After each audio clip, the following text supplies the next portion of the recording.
Le flash d'information locale, présenté par Laura Sahin.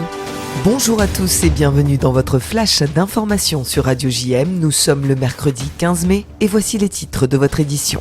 Hier à Paris, le mur des Justes du mémorial de la Shoah a été tagué de main rouge, symbole controversé depuis les manifestations à Sciences Po Paris. De nombreuses réactions politiques ont dénoncé ce nouvel acte antisémite. Fabienne Bendayan, présidente du CRIF Marseille-Provence, nous explique son indignation au micro de Jordan Toiti. Cet acte qui a été commis, c'est à la fois un crachat à la mémoire des victimes de la Shoah, mais aussi c'est une salissure à l'encontre de tous ces justes. Leur mémoire aujourd'hui est salie et puis je crois qu'il faut souligner également que de toute évidence aujourd'hui tous ceux qui contestent le fait que l'antisionisme, la haine d'Israël puisse ressurgir sur notre sol, je crois qu'on a la démonstration ultime par rapport à cet acte. Les mains rouges, c'est la symbolique aussi de l'attaque qui a été commise contre des soldats israéliens en octobre 2000. Donc oui, profondément indigné par cet acte. Une première conférence sur l'économie maritime à Alger a été tenue hier par le maire de Marseille, Benoît Payan. Un temps d'échange autour des enjeux commerciaux entre les acteurs de la place maritime marseillaise et les acteurs maritimes-portuaires algériens. Objectif, rapprocher le port de Marseille-Fos et celui d'Alger, renforcer les relations économiques et commerciales et générer de nouveaux flux de marchandises. 2 470 000 €, voilà ce que va coûter le bain de jouvence de Notre-Dame de la Garde. La Bonne Mère va avoir droit à des travaux de rénovation qui débuteront en septembre prochain et jusqu'en juin 2025. La dorure de la statue va demander plusieurs mois de travail et surtout beaucoup d'argent. L'église entre déjà en campagne et appelle aux dons pour mener à bien ces travaux qui n'entraveront pas l'accès au site.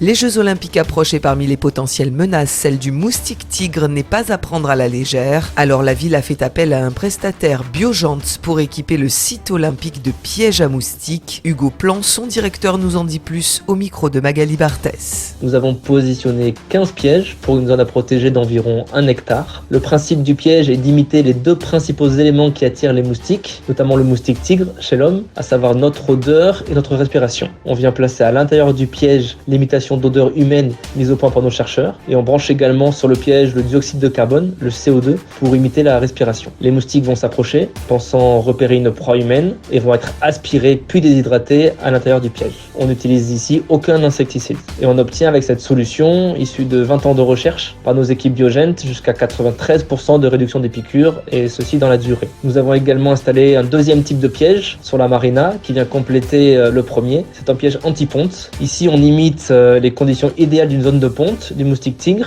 qui est notamment attiré par l'eau au fond du piège, mais une fois entré, le moustique ne peut ni pondre ses œufs ni en ressortir et on va ainsi stopper la future génération de moustiques. Comme chaque mercredi, Amy Chiolard vous propose d'aller au cinéma, non pas pour voir un film cette semaine, mais un documentaire exceptionnel. Écoutez-la. C'est un documentaire fascinant que je vous propose de découvrir cette semaine, France, le fabuleux voyage. Dans ce long métrage de Michael Pitio, on apprend l'histoire de France à travers celle des hommes, mais pour la connaître, il faut remonter bien avant. Ce voyage de plus de 2 milliards d'années à travers le temps s'intéresse d'abord à l'héritage géologique de la Terre qui aujourd'hui s'appelle France. Ainsi, une immense chaîne de montagnes culminant à 8000 mètres d'altitude en s'érodant est devenue la Bretagne. Une région de lagunes aux eaux chaudes et peu profondes a donné naissance à Paris. À l'époque, l'aiguille du Midi dépassait à peine d'une immense calotte glaciaire qui, en fondant depuis quelques millénaires, a tracé les principaux fleuves de France et rempli la Manche à une époque où Brest aurait été à une centaine de kilomètres de la mer. Un documentaire qui vous en apprend plus sur notre pays. Si on remontait le temps de 300 millions d'années, voici ce qui apparaîtrait. Une démonstration de force naturelle spectaculaire qui nous a laissé des reliefs uniques.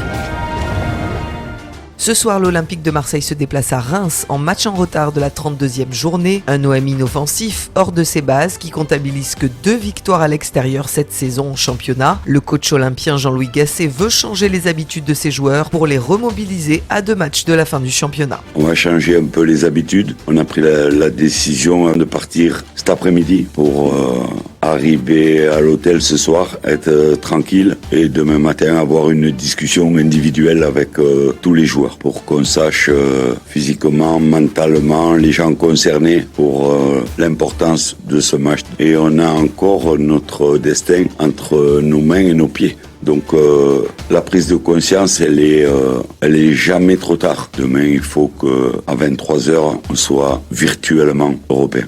La météo aujourd'hui est de 18 degrés ce matin et jusqu'à 19 degrés cet après-midi sur notre belle cité phocéenne.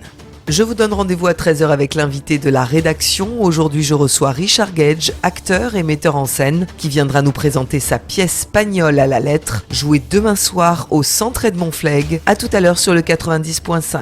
Et puis, tout de suite après ce journal, c'est l'instant Mag de Magali Barthès. Il y a quelques jours, l'Observatoire immobilier de Provence présentait à la Coque le bilan 2023 de l'immobilier dans les Bouches-du-Rhône, ainsi que les perspectives pour 2024 et 2025. À cette occasion, son président Arnaud Bastide a répondu aux questions de Magali Barthès. A tout de suite sur Radio JM et très belle journée à tous. Vous venez d'écouter le flash d'information locale présenté par Laura Sahin.